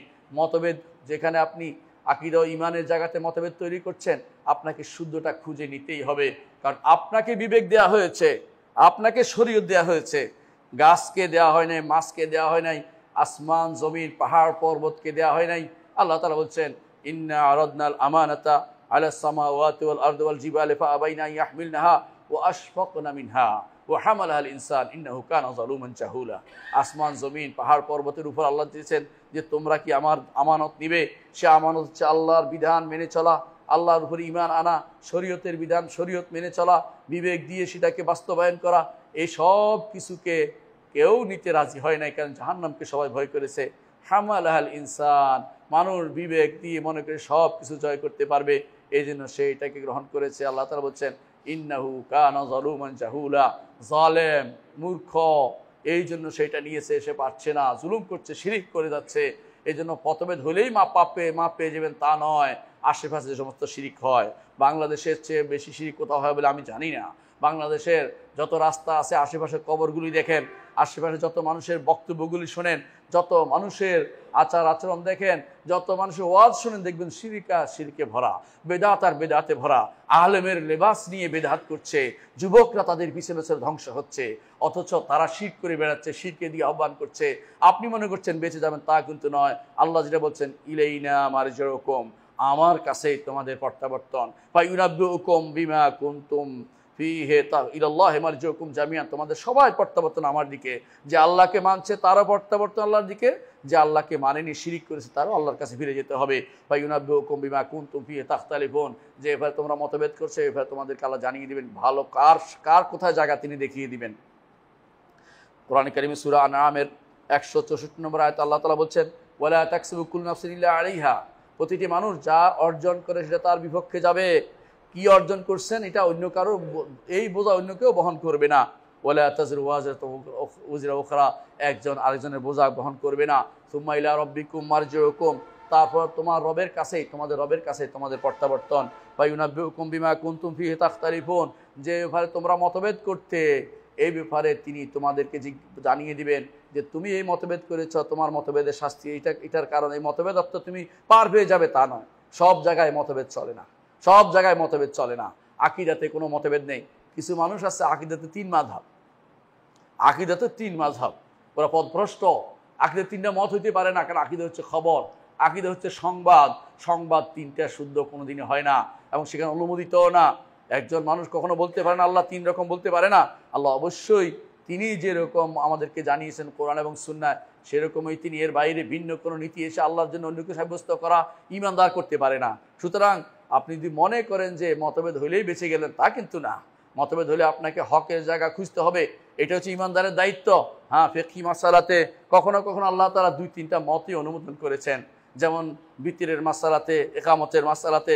কিন্তু তাই বলে আপনি আল্লাহর আকীদার জায়গাতে, অথবা যেখানে আল্লাহ তাআলা যে তাওহীদের জায়গাতে, ইমানের জায়গাতে আপনি বলবেন যে যেগুলি সংবাদ, এগুলি যদি মতভেদ খুঁজেন যে এগুলো মতভেদ দিয়ে পারে পাইয়ে যাবেন, তা কিন্তু না। আপনাকে হক খুঁজে নিতে হবে, জানতে হবে কোনটা সত্য, সেটার উপর চলতে হবে। আপনি যত বড় পণ্ডিতই হোক না কেন, যত বড় জামাই গায়ে দেন না কেন, যত আপনি আইডল হন না কেন বা আইকন হোক না কেন, হন না কেন, আপনার দ্বারা কখনো মানুষের হেদায়েত নসিব হয়নি, আপনি হেদায়েত পাননি। আপনাকে বিশ্বাস করতে হবে হক শুধুমাত্র একটি, হকটা খুঁজতে হবে কোরআন এবং সুন্নাহর মাধ্যমে, অন্য কোনো মাধ্যমে আপনি সেটা খুঁজতে পারবেন না। আল্লাহ তাআলা জন্য বলছেন তুম্মা ইলা রাব্বিকুম মারজিউকুম, আল্লাহর কাছে তোমাদের প্রত্যাবর্তন, ফায়ুনাব্বিউকুম বিমা কুনতুম ফিহি তাখতালিফুন, যে এবারে মতভেদ করেছ এবারে তোমাদেরকে তিনি জানিয়ে দিবেন তোমার মতভেদের পরিণাম কি, তুমি কোথায় যাবে এটা তিনি জানিয়ে দিবেন। সূরা আনআমের 164 নম্বর আয়াতে বলেছেন। আল্লাহ তাআলা আবার বলেছেন ওয়া তাকাত্তাউ আমরাহুম বাইনাহুম কুল্লুন ইলাইনা রাজিউন, ওয়া তাকাত্তাউ আমরাহুম বাইনাহুম, নিজেদের মাঝে তোমরা মতভেদ করে ভাগাভাগি করে কট্টর হয়ে একদিকে একজন নিয়ে বসে আছো। কেউ দরবার খুলছে বলছে, কেউ বা খুলছে যে আমরা এই কাজ করি বেড়াই, কেউ বলছে না আমরা ওইটা করি বেড়াই, কিন্তু হক তো একটা, আপনি হকটা তো খুঁজে বেড়াবেন। এই জন্য আল্লাহ তাআলা বলছেন কুল্লুন ইলাইনা রাজিউন, প্রত্যেকে আমার কাছে আসতে হবে। আল্লাহর কাছে যেতে হয় আল্লাহর কোরআনকে মানতে হবে, আল্লাহর কাছে যদি যেতে হয় আল্লাহর রসুলকে মানতে হবে। আল্লাহর কোরআন এবং রসুল কখনো, কোরআন এবং হাদিসের মধ্যে কোনো কন্ট্রাডিক্টরি নেই, একটার বিরুদ্ধে একটা কিছুই নেই। তেমনিভাবে রসুলের হাদিসের মধ্যে একটার বিরুদ্ধে একটি কোনোটাই নেই। রসুলের তেমনিভাবে কোরআনে কারিমে কোনো আয়াতের বিরুদ্ধে কোনোটি নেই। ইমানদার কখনো বিরোধ দেখে না। যার অন্তরে জায়গুন, যার অন্তরে বক্রতা আছে, সে শুধুমাত্র খোঁজে কোনটার বিরুদ্ধে কোনটাকে লাগিয়ে দিতে পারে এবং দেখাতে পায়। সারাদিন শুধু এই চিন্তা থাকে ওই তো ওইটার বিরুদ্ধে তো ওইটা পাওয়া গেছে, আপনার কি জবাব? এটা তো বিরোধী নয়। আপনি ভুল বুঝতে পারেন, সব জায়গায় বিরোধ খুঁজবেন না। আপনাকে মনে রাখতে হবে আকীদার মাসআলাতে কোনো দ্বিমত হইতে, তিন মত চার মত হইতে মানা যাবে না, একটি সত্য। যদি কেউ বিরোধ করে তাকে ফিরে আসতে হবে একটার মধ্যে, বিরোধ যদি করেও কেউ গুনাহ বুঝে তাকে ফিরে আসতে হবে একটার মধ্যে, একটাই সত্য, দুই তিনটা সত্য হইতে পারে না। অনুরূপে আল্লাহ তাআলা কোরআনে কারিমে জানিয়ে দিয়েছেন আমাদেরকে যে আল্লাহর কাছে প্রত্যাবর্তন বিষয়টি আবার এসেছে কোথাও কোথাও। কিভাবে এসেছে? যে শাস্তি, আমলের পুরস্কার, সেটার ব্যাপারে তিনি সাবধান করেছেন। কেউ যদি মনে না করে যে ব্যক্তি আমল করেছে যে আমার আমল বুদ্ধি হারিয়ে যাবে, আবার যে ব্যক্তি আমল করে নাই, গুনার কাজ করেছে, সে হয়তো মনে করতে পারে যে আমি বুঝি নাজাত পেয়ে যাব। আল্লাহ তাআলা বলছেন না, আমার কাছে প্রত্যাবর্তন তোমায় করতে হবে, সেখানে তোমাকে এক বিন্দুও কোনো জুলুম করা হবে না। আর যে ব্যক্তি যা প্রাপ্তি একটু হারিয়ে যাবে না। আল্লাহ তাআলা বলছেন মান যাল্লাযী ইউকরিদুল্লাহ কারদান হাসানা, এমন কে আছে যে আল্লাহকে কর্জে হাসান দিবে। কর্জে হাসান আল্লাহকে দেয় কেন? আল্লাহ তাআলা কর্জে হাসান নিচ্ছেন, আল্লাহই তো দিয়েছেন। আপনাকে সওয়াবের অধিকারী করার জন্য আল্লাহ তাআলা কর্জে হাসান চাচ্ছেন। ফায়ুদাইফু লাহু আদআফান কাসীরা, আল্লাহ তাআলা এটাকে বহু গুণ বাড়িয়ে দিবেন। আল্লাহু ইয়াকবিদু ওয়া ইয়াবসুত, আল্লাহ তাআলা তিনি কারোর জন্য রিজিককে বাড়িয়ে দেন, কারোর জন্য রিজিককে সংকীর্ণ করে দেন। ওয়া ইলাইহি তুরজাউন, তার কাছে তোমাদের প্রত্যাবর্তন। সুতরাং কে আল্লাহর কাছে যাওয়ার আগে থেকে সিদ্ধান্ত নিয়ে যায় যে আমাকে কিন্তু সব কিছুর জন্য হিসাব দিতে হবে, আমার কোনো কিছু নষ্ট হবে না, আমার সামান্যতম আমলও নষ্ট হবে না, আমার গুনাহও হারিয়ে যাবে না, আমি আগে থেকে প্রস্তুতি নেই। আমি যখন চলি চিন্তা করি আমার পায়ের দ্বারা কোনো কারো ক্ষতিগ্রস্ত হচ্ছে কিনা। আমি যখন কথা বলি আমি চিন্তা করি আমার এই কথা দিয়া কোনো মানুষ ক্ষতিগ্রস্ত হচ্ছে কিনা। আমি যখন ফতোয়াবাজি করি তখনও জানা দরকার আমার এই ফতোয়ার দ্বারা মানুষকে শিরকে লিপ্ত হচ্ছে কিনা।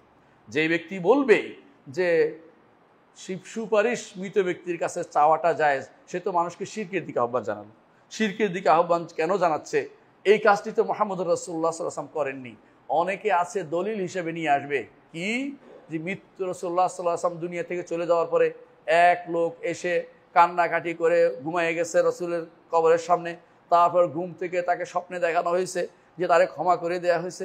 এই জাতীয় গাঁজাখুরি গল্পগুলি তারাই করে যারা কোনোদিন কোরআন এবং সুন্নাহর দিকে তাকে ধাবিত হয় না, যারা কোনোদিন তারা স্বপ্ন নিয়ে সবসময় বিভোর থাকে, স্বপ্ন দিয়ে পার পেতে চায় না। ঈমান ও আমল দিয়ে পার পেতে হবে, স্বপ্ন দিয়ে ব্যক্তি বিশেষ বক্তব্য দিয়ে পার পেতে পারবেন না। মুহাম্মদ রাসূলুল্লাহ সাল্লাল্লাহু আলাইহি ওয়াসাল্লাম দুনিয়া থেকে চলে যাওয়ার পরে সাহাবায়ে কেরাম কখনো রসুলের কবরের কাছে এসে বলেন না রসুল সুপারিশ করুন, এমন কথা আমার নবীকে কোনো দিন কোনো সাহাবী বলেননি।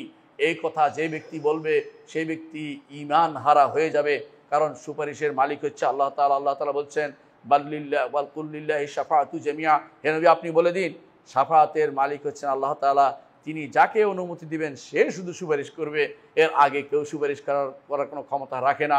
মৃত্যুর পরে এই সুপারিশ কারো দ্বারা করা সম্ভব নয়। মুহাম্মদ রাসূলুল্লাহ সাল্লাল্লাহু আলাইহি ওয়াসাল্লাম করবেন না, কোনো ওলি আল্লাহ করবে না, শুধুমাত্র ঈমানদাররা তখনই করবে যখন আল্লাহ তাদেরকে হাসরের দিন অনুমতি দিবেন। দুনিয়ার বুকে একে অপরের সুপারিশ করতেই পারে, হালাল হলে, হারাম হলে সেটা গুনার কাজ, কিন্তু শিরিক হচ্ছে না। কিন্তু আখিরাতের জীবনের কোনো ব্যক্তিকে যদি দুনিয়ার কোনো ব্যক্তি সুপারিশ চায়, সেই ব্যক্তি শিরিক করলো, তার হজ নষ্ট হয়ে গেল, সারা জীবনের সালাত নষ্ট হয়ে যায়, সারা জীবনের ইবাদত বরবাদ হয়ে যাবে। যদি কেউ কবরের কাছে যায় বলে আমার জন্য সুপারিশ করে, তার কাছে চাইতে পারবেন না কিছু, চাইতে হবে আল্লাহর কাছে। ইজা সাআলতা ফাসআলিল্লাহ, যখন চাইবে আল্লাহর কাছে চাইবে, তখন তুমি সাহায্য চাইবে, আল্লাহর কাছে সাহায্য চাইবে। মুহাম্মদুর রাসূলুল্লাহ সাল্লাল্লাহু আলাইহি ওয়াসাল্লাম সেটা আমাদেরকে জানিয়েছেন। সুতরাং সুপারিশের ধোঁয়া তুলে সুপারিশের মাধ্যমে শিরিক করার সুযোগ আল্লাহর দিন ইসলামে নেই। মানুষ যেটা করে সেটা বিভ্রান্তি ছাড়া কিছুই নয়। এই বিষয়গুলি আমাদের জানতে হবে। কোরআনে কারিমে আল্লাহ তাআলা অন্যত্র বলেছেন, ওয়াহুয়াল্লাযী ইয়াতাওয়াফাকুম বিল-লাইলি ওয়া ইয়া'লামু মা জারাহতুম বিন-নাহার, তিনি ইয়াতাওয়াফাকুম বিল-লাইল, রাতের বেলা তোমাদেরকে মৃত্যু দেন, ওয়া ইয়া'লামু মা জারাহতুম বিন-নাহার, দিনের বেলা কি করো তিনি সেটা জানেন, সুম্মা ইয়াবআসুকুম ফীহি, তারপর তিনি তোমাদেরকে দুনিয়ার বুকে আবার ইয়াবআসুকুম লিয়াকদা আজালুম মুসাম্মা, আবার জীবিত করেন। কেন? একটা সময় তোমাদের আল্লাহ দিয়ে দিয়েছেন, সময়টা পূর্ণ করার জন্য, আয়ু শেষ করার জন্য তিনি আবার জীবন দেন। কিন্তু আবার মৃত্যু, সেটা বলেছেন সুম্মা ইলাইহি মারজিউকুম, তার কাছে তখন আবার প্রত্যাবর্তন করতে হবে। সুম্মা ইউনাব্বিউকুম বিমা কুনতুম তা'মালুন, যা আমল করতে সেভাবে তোমাদেরকে তিনি জিজ্ঞাসা করবেন। সূরা আনআমের 60 নম্বর আয়াতে আল্লাহ সেটা বলেছেন। অন্য আয়াতে আল্লাহ তাআলা বলছেন ইলাইহি মারজিউকুম জামিআন, তোমাদের সবাইকে আল্লাহর কাছে প্রত্যাবর্তন করতে হবে। ওয়াদাল্লাহি হাক্কান, আল্লাহর হক ওয়াদা। ইন্নাহু ইয়াবদাউল খালকা সুম্মা ইউঈদুহু, তিনি সৃষ্টিও করেন আবার পুনরাবৃত্তিও সাধন করেন। লিয়াজিয়াল্লাযিনা আমানু ওয়া আমিলুস সালিহাত, যারা ঈমান আনে এবং আমলে সালেহ করে তাদের জন্য ইনসাফ করে বিচার করতে পারেন যেন, এবং কাফেরদেরকে তাদের জন্য যেন গরম পানির ব্যবস্থা করতে পারেন, কঠিন শাস্তির ব্যবস্থা করেন। সূরা ইউনূসের 4 নম্বর আয়াতে আল্লাহ সেটা বলেছেন। অন্য আয়াতে আল্লাহ তাআলা বলছেন, যে ব্যক্তি কোনো ন্যাক আমল করবে সেটা তার পক্ষে গ্রহণ লেখা হবে, ওয়ামান আসা, যে ব্যক্তি খারাপ কাজ করবে সেটা তার ওয়াফা আলাইহা, তার বিপক্ষে লেখা হবে। সুম্মা ইলাইহি ইলা রাব্বিকুম তুরজাউন, এরপরেও যে বেঁচে যাবে তা নয়, তার কাছে আল্লাহর কাছেই তোমাদেরকে প্রত্যাবর্তন করতে হবে। শুধু আল্লাহর কাছে প্রত্যাবর্তন করার জন্য আগে থেকেই প্রতিটি আমল, প্রতিটি কর্মকাণ্ড সঠিক করে নেওয়া আমাদের জন্য জরুরি। 8 নম্বর যে জিনিসটি আল্লাহ তাআলা বলছেন যে কারণে আল্লাহর কাছে প্রত্যাবর্তন কথা স্মরণ করে, তা হচ্ছে যে তিনি যারা মিথ্যাবাদী, যারা আল্লাহর অবাধ্য, তারা যেন মনে না করে তারা পার পেয়ে যাবে, তা কিন্তু নয়। আল্লাহ তাআলা বলছেন, আইয়ুহান্নাস, হে মানুষেরা, আইয়ুহান্নাস, হে মানুষেরা, ইন্নামা বাগিউকুম আলা আনফুসিকুম, তুমি মনে করেছ জুলুম করে পার পেয়ে যাবে, অন্য কারো ক্ষতি করছো, তা কিন্তু না, নিজের উপরে তুমি নিজের ক্ষতি করছো। মাতা আল হায়াতিদ দুনিয়া, দুনিয়ার জীবনে কিছু উপকার তুমি লাভ করতে পারবে হয়তো। সুম্মা ইলাইনা মারজিউকুম, তারপর আমার কাছে তোমাদের প্রত্যাবর্তন, আমাদের কাছে তোমার প্রত্যাবর্তন। ফায়ুনাব্বিউকুম বিমা কুনতুম তা'মালুন, সূরা ইউনূসের 23 নম্বর আয়াতে তিনি বলছেন, তারপর আল্লাহ তাআলা সেখানে যে আমল করতে সেভাবে তোমাদেরকে তিনি সেটা সম্পর্কে তোমাদেরকে খবর দিবেন। এই আমল তুমি করেছো, তুমি ভুলে গেছো, আল্লাহ ভুলেন নাই। আহসাহুল্লাহু ওয়া নাসুহু, আল্লাহ সব হিসাব রেখেছেন, সব যথাযথ হেফাজত করেছেন, এরা ভুলে গেছে। সুতরাং আজ যারা এইরকম ভুল করে যাচ্ছে, মনে করার কোনো কারণ নাই যে আল্লাহ তাআলা তার হিসাব নেবেন না। আল্লাহ তাআলা অবশ্যই তার হিসাব নেবেন। মিথ্যাবাদী, অবাধ্য, আল্লাহর অবাধ্য যারা কর্মকাণ্ড করে যাচ্ছে, আল্লাহ তাআলা প্রত্যেককে তার প্রাপ্তি কড়ায় গণ্ডায় বুঝিয়ে দিবেন। কোরআনে কারিমে অন্যত আল্লাহ তাআলা বলছেন, ইন্নাল্লাযীনা ইফতারুনা আলাল্লাহিল কাযিব, আল্লাহর উপর যারা মিথ্যারোপ করে, লা ইউফলিহুন, কখনো সফল হতে পারবে না। মাতাউন ফিদ দুনিয়া, মাতাউন ফিদ দুনিয়া, দুনিয়ার কিছু উপকৃত হতে পারছে তো মিথ্যা বলে।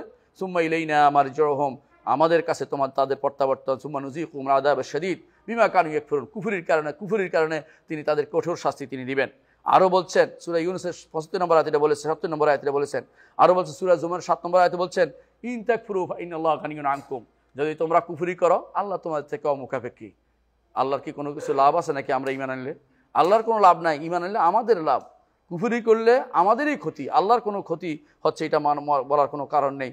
আর যদি তোমরা শুকরিয়া করো, আল্লাহ তাআলা বলছেন ইয়ারদাহু লাকুম, তিনি তোমাদের উপর সন্তুষ্টি প্রকাশ করবেন। ওয়ালা তাযিরু ওয়াজিরাতুন উযরা উখরা, একজনের দোষ আরেকজনের উপর চাপাইতে পারবেন না। সুম্মা ইলা রাব্বিকুম মারজিউকুম, তারপরে আল্লাহর দিকে তোমাদের প্রত্যাবর্তন হবে। আল্লাহ তাআলা কোরআনে কারিমে এইভাবেই মুনাফিকদের সম্পর্কে বলেছেন যে মুনাফিকরা হয়তো মনে করতে পারে যে মুনাফিকি করে বেঁচে যাবে, না, মুনাফিকি করো তারা বাঁচতে পারবে না, মুনাফিকি করো তারা বাঁচতে পারবে না। আল্লাহ তাআলা বলছেন কোরআনে কারিমে যে তার কাছে ফিরে গেলে তিনি তাদেরকে যেই করেছে, যেটা করেছে দেখাই দিবেন, যেটা করেছ তার হুজ্জত কায়েম করবে, প্রমাণ প্রতিষ্ঠা করে জাহান্নামে তাদেরকে আল্লাহ তাআলা পাঠাবেন। অনুরূপভাবে 10 নম্বর যে কাজটি আল্লাহ তাআলা করেছেন, যারা পথভ্রষ্ট তাদের অনুসরণ করতে নিষেধ করেছেন এবং বলছেন যে আবার সাবধান করেছেন, পথভ্রষ্টদের অনুসরণ করতে পারো দুনিয়ার বুকে, কিন্তু আমার কাছে যখন আসবে তখন কিন্তু তোমাদের শাস্তি রয়েছে। আল্লাহ তাআলা সেটা কোরআনে কারিম উল্লেখ করে দিয়েছেন। অনুরূপভাবে ঈমানদারদের ঈমানকে প্রতিষ্ঠা করার জন্য তিনি বারবার আমাদেরকে জানিয়ে দিয়েছেন যে আমার কাছে তোমাদের প্রত্যাবর্তন করতে হবে। আবার তিনি স্মরণ করিয়ে দিচ্ছেন কোরআনে কারিমে যে সমস্ত কারণে তোমাদেরকে প্রত্যাবর্তন করতে হবে, সেটা হচ্ছে যে ওয়াত্তাকু ইয়াওমান তুরজাউনা ফিহি ইলাল্লাহ, ওই দিনকে স্মরণ করো যেদিন তোমরা আল্লাহর কাছে ফিরে যাবে। আমি আশ্চর্য হই একটি জিনিস, যে কোরআন যখন নাজিল হচ্ছিল প্রথমে বলা হয়েছে ইন্না ইলা রাব্বিকুমুর রুজা, আর আইতাল্লাযী ইয়ানহা আবদান ইযা সাল্লা, ওই ব্যক্তির দিকে তাকান যে ব্যক্তি মানুষকে সালাত আদায় করতে বাধা দেয়। তারপর বলছে ইন্না ইলা রাব্বিকা রুজা, আল্লাহর কাছে কিন্তু প্রত্যাবর্তন করতে হবে। সুতরাং কেউ যদি মসজিদ ভেঙে দেয়, সালাতে বাধা দেয়, সেই ব্যক্তি কিন্তু আল্লাহর কাছে প্রত্যাবর্তন করতে হবে। আবার সর্বশেষ যে আয়াত নাজিল হয়েছে, এখানে আল্লাহ তাআলা বলছেন ওয়াত্তাকু ইয়াওমান তুরজাউনা ফিহি ইলাল্লাহ, ওই দিনকে ভয় করো যেদিন তোমরা আল্লাহর কাছে ফিরে যাবে।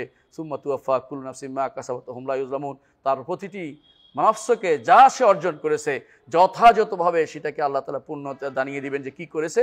তারপর তিনি কারো উপরে কোনো জুলুম করবেন না, যথাযথভাবে সেটা ব্যবস্থাপনা করবেন। সুতরাং আল্লাহর কাছে প্রত্যাবর্তন করার জন্য প্রতি মুহূর্ত চিন্তা করতে হবে আমাদেরকে কীভাবে আল্লাহর দিকে প্রত্যাবর্তন করে বিষয় ইনশাআল্লাহ দ্বিতীয় খুতবা আপনাদেরকে জানাবো। আকুলু কওলি হাযা ওয়াস্তাগফিরুল্লাহ লি ওয়া লাকুম ওয়া লিসাইরিল মুসলিমিন ফাস্তাগফিরুহু ইন্নাহু হুয়াল গাফুরুর রাহিম।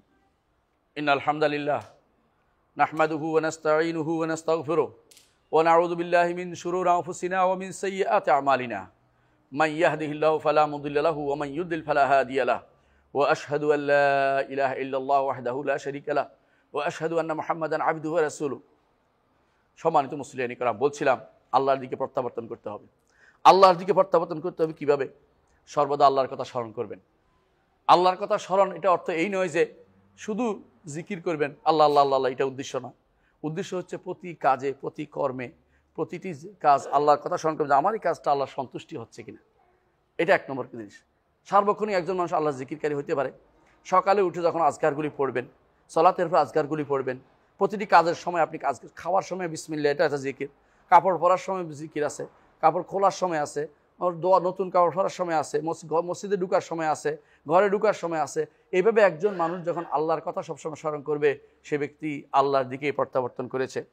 দ্বিতীয় যে কাজটি করতে হবে, আখিরাতের কথা স্মরণ করবেন যে আমার এই কাজ এখানেই শেষ নয়, এই জন্য আখিরাতে আমাকে জবাবদিহি করতে হবে। তৃতীয় যে কাজটি করবেন সেটা হচ্ছে আল্লাহর আযাবের কথা স্মরণ করবেন। আযাব যে কত ভয়াবহ কোরআনে কারিমে আল্লাহ তাআলা বারবার উল্লেখ করেছেন। আযাবের আয়াতগুলোকে দেখেন, বারবার আযাবের আয়াতগুলো নিয়ে চিন্তা করুন কী কী কারণে আযাব, ওইগুলো থেকে নিজেকে দূর সরিয়ে রাখুন। 4 নম্বর স্মরণ করবেন আল্লাহর রহমতের কথা।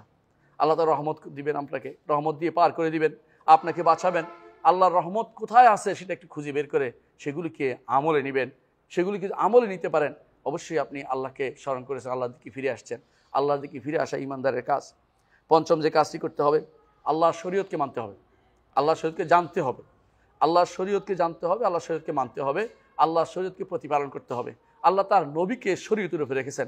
আল্লাহ বলছেন সুম্মা জাআলনাকা আলা শারিআতিন মিন, আপনাকে আমরা শরীয়তের উপর রেখেছি। আল্লাহ তিনি বহু বচন হিসেবে আল্লাহ তিনি একজন বহু বচন ব্যবহার করেন। কেন?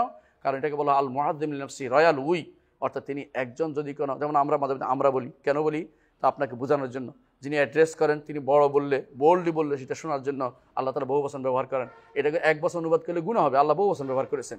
এই জন্য অনেকেও ইন্না আতাইনাকাল কাউসার অনুবাদ করে আমরা আপনাকে কাউসার, না, আমরা নয়, আমি বলে, আমি নয়, আমরা করতে হবে অনুবাদ। কারণ হচ্ছে আল্লাহ এভাবে বলেছেন, আল্লাহ যেভাবে বলছেন সেভাবে অনুবাদ করতে হবে। আপনি নিজের পক্ষ থেকে বানিয়ে ফেললে হবে না, নিজের পক্ষে কোরআনকে অপব্যাখ্যা করতে পারেন না, কোরআন অর্থকে বিকৃত করতে পারেন না। এই জন্য আল্লাহ যেটা বলেছেন সেটা আপনাকে রাখতে হবে। আল্লাহ বহু বচন ব্যবহার করছেন, বহু বচন বলবেন। তো সেখানে আমরা বলছি আল্লাহর শরীয়ত সম্পর্কে আল্লাহ বলছেন এই শরীয়তের উপরে হে নবী আপনাকে রেখেছি। সুম্মা জাআলনাকা আলা শারিআতিন মিনাল আমরি, আমাদের শরীয়তের উপরে শরীয়ত আল্লাহ নবীকে যেটার উপরে রেখেছে জানতে হবে, পড়তে হবে, মানতে হবে, এটাকে বাস্তবায়ন করতে হবে। যতক্ষণ পর্যন্ত না জানবেন আপনি ভুল করতে থাকবেন। এই জন্য আল্লাহ শরীয়ত জানা পড়া প্রতিটি মানুষের উপরে ফরজে আইন, একটু এদিক সেদিক করা যাবে না। যেটুকু তার জীবনে দরকার হবে এটুকু জানতে হবে, মানতে হবে, পড়তে হবে, এগুলি ফরজে আইন, নাহলে সে গুনাহগার হবে। নাহলে সে গুনাহগার হবে। এই জন্য শরীয়ত সম্পর্কে আমাদের জানতে হবে, মানতে হবে। এটা আল্লাহর দিকে ফিরে আসার একটা মাধ্যম। আল্লাহর দিকে ফিরে আসার ষষ্ঠ যে মাধ্যমের কথা আলোচনা কথা হচ্ছে অনবরত আমলে সালেহ করতে থাকা। অনবরত আমলে সালেহ করতে থাকা। যখন সেদিন আপনার এদিকে সেদিকে যখন যেদিকে তাকাবেন সেদিকে শুধু দেখতে পাবেন আগুন আর আগুন, বাঁচার কোনো পথ থাকবে না। আমার নবী বলেছেন ইত্তাকুল্লাহ ওয়ালাউ বিশিক্কি তামরা, এই কথা উল্লেখ করেই বলেছেন যেদিন আগুন আর আগুন ছাড়া কিছুই দেখতে পাবে না সেদিনকে ইত্তাকুল্লাহ, আল্লাহ তাকে অবলম্বন করো, ওয়ালাউ বিশিক্কি তামরা, একটা গাছে একটা খেজুরের একটি অংশ নিয়ে হলো, খেজুরের একটি অংশ সদকা করেন। একটা খেজুরের একটা অংশ, এটা অর্থ বোঝাচ্ছে আরবরা যেহেতু খেজুর খাওয়া মানুষ, তারা খেজুরকে দিতে পারতো। আপনি যে কোনো জিনিস এক মুঠ জিনিস দিয়েও কাউকে দিতে পারেন, একটা রুটি কাউকে দিতে পারেন। আপনি যখন বাজার থেকে কিনবেন সেখানে সাসপেনশন রেখে দিতে পারেন যে আমি কিছু কিনছি, কিছু রেখে যাচ্ছি, কোনো গরিবকে দিবেন, কিনে রেখে যেতে পারেন, অন্য কেউ সেটা নিতে পারে। এরকম আপনি সদকার অবস্থা জারি করে যান। ইত্তাকুল্লাহ ওয়ালাউ বিশিক্কি তামরা, সেদিন আল্লাহর কাছে ফিরে যখন যাব, আল্লাহর আযাব থেকে গজব থেকে বাঁচার জন্য বড় কাজ হচ্ছে বেশি বেশি নেক আমল করা। আর নেক আমল হতে হলে দুইটা শর্ত মেনে চলতে হবে। একটা হচ্ছে একমাত্র আল্লাহর জন্য হতে হবে, আর দ্বিতীয়টা হচ্ছে মুহাম্মদুর রাসূলুল্লাহ সাল্লাল্লাহু আলাইহি ওয়াসাল্লাম যেভাবে দেখিয়ে দিয়েছেন সেভাবেই শুধুমাত্র নেক আমল হবে। আমি আমার মন মতো নেক আমল করলে হবে না। আমি আমার মন মতো নেক আমল করলে এটা প্রবৃত্তির দাস হয়, আমার হাওয়ার দাস করছে, হাওয়ার দাসত্ব করছেন আপনি, আল্লাহ মতো রাসূলের নির্দেশ মোতাবেক চলেননি। সুতরাং এই বিষয়গুলো আমাদের যথাযথভাবে জানা দরকার। আল্লাহর দিকে ফিরে আসা দরকার। আল্লাহর দিকে যে ব্যক্তি ফিরে আসবে আল্লাহ তাকে আবার তার কাছে ডেকে নেবেন। আল্লাহ তাআলা তিনি রহমানুর রহিম, তিনি আরহামুর রাহিমিন, তিনি গফফার, তিনি গফুর। তার ক্ষমার কাছে নিজেদেরকে আবার ফিরে আনি। আল্লাহর কাছে দোয়া চাই আল্লাহ যেন আমাদের সবাইকে তার দিকে ফিরিয়ে দেন। আল্লাহ ওয়া সাল্লু আলা সাইয়্যিদিল বাশারিয়া মুহাম্মদ ইবনে আবদুল্লাহ কামা আমাল্লাহু আযজা ওয়া জাল্লা ফি কিতাবিহি ওয়া তান্না বিমালাইকাতিহি।